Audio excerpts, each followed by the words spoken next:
Example है आपका 2, page number मिलेगा ये आपको 136 पे। क्वेश्चन में देखिए कहा गया कि एक इलेक्ट्रीशियन है जो रिपेयर करना चाहता है एक पोल की जो हाइट दे रखी है, बिजली का काम है, पोल की हाइट है 5 मीटर। तो ये एक पोल दे रखा है आपको ए बी और इसकी हाइट दे रखी है कितनी 5 मीटर।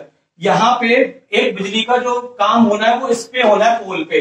तो सी नीड टू रीच, सी का मतलब आप समझ ही गए, यहाँ पे एक लड़की दे रखी है, गर्ल्स है, और गर्ल्स भी अगर आज की डेट में इस तरह का काम कर रही है तो हमें इंडियंस को गर्व होना चाहिए कि हमारे यहाँ लड़कियां हर वो काम कर सकती है जो एक लड़का भी कर सकता है। तो बिजली का काम लड़कियां कर रही है, ये बात हमें बुक्स के द्वारा पता चल रही है और मैं चाहूंगा ये रियलिटी में भी ऐसा हो कि हर वो काम करे जो लड़का कर सकता है तो वो सारे काम करे। तो यहाँ पे जो लड़की है नीड्स टू रीच कितना नीचे 1.3 below the top of the pole undertake the repair work. इसका मतलब है खंबे पे जो काम होना है आपका, तो सीढ़ी को उसको ऐसे लगाना है कि वो ऊपर से कितना नीचे रहे, 1.3 मीटर की डिस्टेंस पे नीचे रहे। क्यों नीचे रहे? क्योंकि हम जानते हैं कि ऊपर बिजली के तार चल रहे हैं और इसमें क्या होगा, करंट होगा। तो अगर सीढ़ी यहाँ पे लगाएंगे तो यहाँ से लड़की टच हो जाएगी, करंट लग जाएगा। तो उसको जब वर्क करना है तो उसे थोड़ा सा सीढ़ी को नीचे लगाना है। तो वो खुद ही क्वेश्चन में कहा है कि सीढ़ी को कितना नीचे लगाए, 1.3 meter. What should be the length of ladder. तो लेडर यानी कि सीढ़ी है उसकी लेंथ हमें निकालने को कहा जा रहा है, जिसको मैंने यहाँ पे वाई नाम दे दिया। आप चाहो तो उसका नाम एलपी दे सकते हो, कोई मैटर नहीं करता है। Which incline at an angle 60 degree, angle आपको दे रखा है कितना 60 डिग्री का। Would enable to reach the required position, और वो उसके लिए एंगल दे रखा है। और कहा जा रहा है कि how far from the foot of the pole should be the place. जो पोल है खंबे का फुट और सीढ़ी का जो पार्ट है वो उससे कितनी डिस्टेंस पे रखा जाएगा, ये भी आपसे क्या कर रहा है, पूछ रहा है। और क्वेश्चन में आपको क्या दे रखा है, √3 की वैल्यू दे रखी है।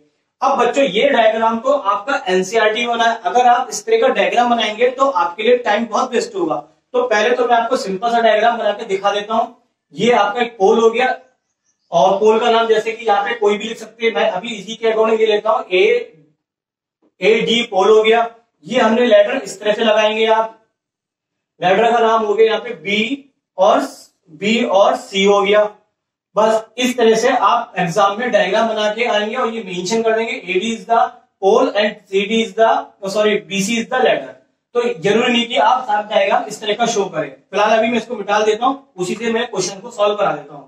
अब देखिए, अब हमें फाइनली निकालनी 2 वैल्यू, एक तो लेटर की लेंथ निकालनी y और एक निकालना x।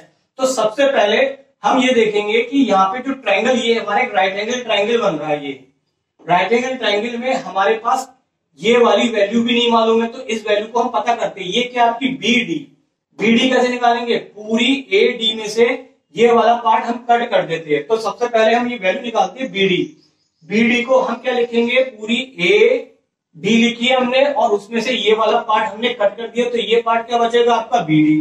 तो इसकी हमने वैल्यू लगाई। अब एडी पूरी कितनी दे रखी थी 5 और ये ए बी दे रखी थी आपको कितनी 1.3 की। अब इससे इसको माइनस कर लेंगे तो ये आ जाएगा 3.7। अब आप इस ट्रायंगल में देखेंगे ये वाली जो वैल्यू है आपकी, ये वाली जो वैल्यू है पता होगा। और ये क्या एंगल के सामने ये वाला साइड क्या कहलाता है, परपेंडिकुलर। अब देखिए बच्चों, दो आंसर निकालने हैं आपको, y भी निकाला है, कोई मैटर नहीं करता। आप परपेंडिकुलर और हाइपोटेन्यूज में पहले फॉर्मूला लगा लीजिए। ये परपेंडिकुलर हो गया और ये हाइपोटेन्यूज, इसका मतलब साइन का फॉर्मूले से निकाल सकते हैं। दूसरा परपेंडिकुलर और बेस के फॉर्मूले से निकालेंगे तो 10। तो कोई मैटर नहीं करता कि आप 10 का फॉर्मूला लगाइए, साइन का, दोनों ही लगाएंगे, दोनों से ये भी कर सकते हैं। तो कुछ भी हम कर सकते हैं, कोई फर्क नहीं पड़ता। तो सबसे पहले हमें जिसमें लगाना उस ट्रायंगल का नाम लिखते हैं। ट्रायंगल का नाम हो गया आपका बच्चों BCD और ट्रायंगल का नाम BCD लिखिए, CBD लिखिए, DBC लिखिए, कोई मैटर नहीं करता है। ट्रायंगल के नाम को कैसे भी आप लिख सकते हैं। एंगल के नाम को थोड़ा सा होता है कि बीच में लिखना पड़ता है जिसपे एंगल मेंशन हो।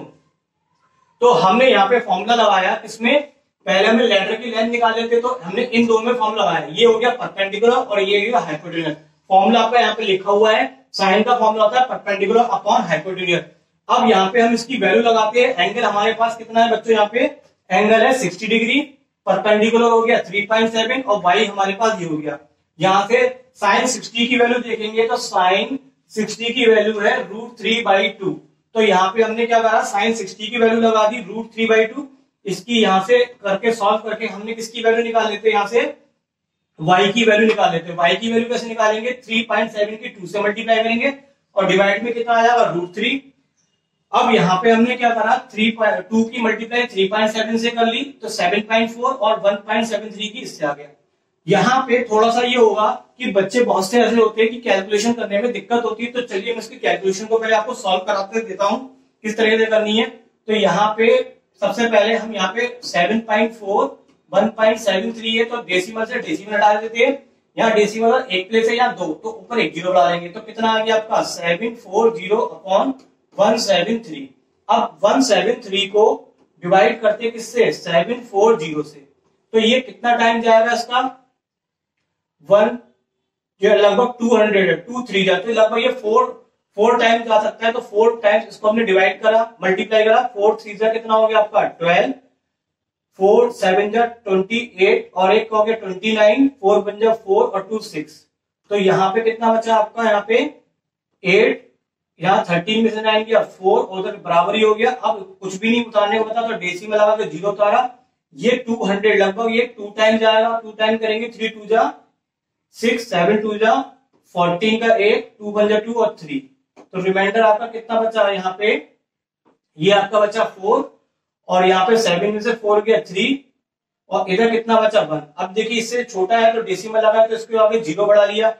अब ये लगभग इसके पास 200, ये लगभग आपका 7 टाइम चला जाएगा। 7 3 का कितना हो गया आपका 21 का 2 कैरी हो गया, 7 7 का 49 और 2 51 का 1 कैरी और 5 कैरी हो गया, 7 में 7 और 5 कितना हो गया 12।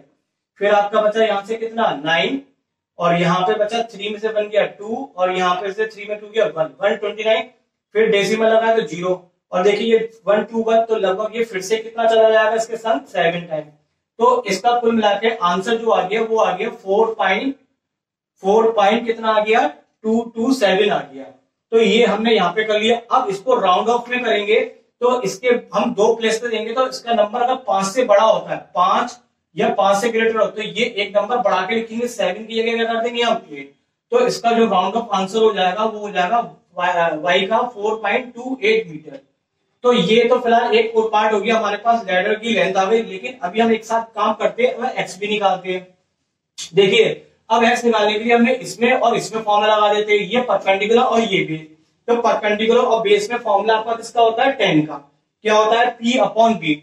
अब देखिए 1060 की आप वैल्यू टेबल में देख ही रहेंगे कितनी आ रही है √3। तो 1060 की जगह हमने कितना लगाया √3, एक्स को उधर ले जाएंगे और √3 को उधर ले जाएंगे तो इससे एक्स की वैल्यू आ जाएगी कितनी √3 की वैल्यू हमने कितनी लगाई 1.73। अब जैसे कि मैंने आपको डिवाइड करके ये वाला दिखाया इससे ये, तो अब आप उसी बेस पे इसको डिवाइड कर लेंगे तो ये आंसर आएगा 2.138। अब फिर से हम इसको क्या करेंगे राउंड ऑफ करेंगे, तो राउंड ऑफ करके ये आएगा आपका, राउंड ऑफ करने पे ये नंबर क्या है 5 से बड़ा है तो इसको 3 की जगह 1 बढ़ा देंगे, कितना हो जाएगा 4।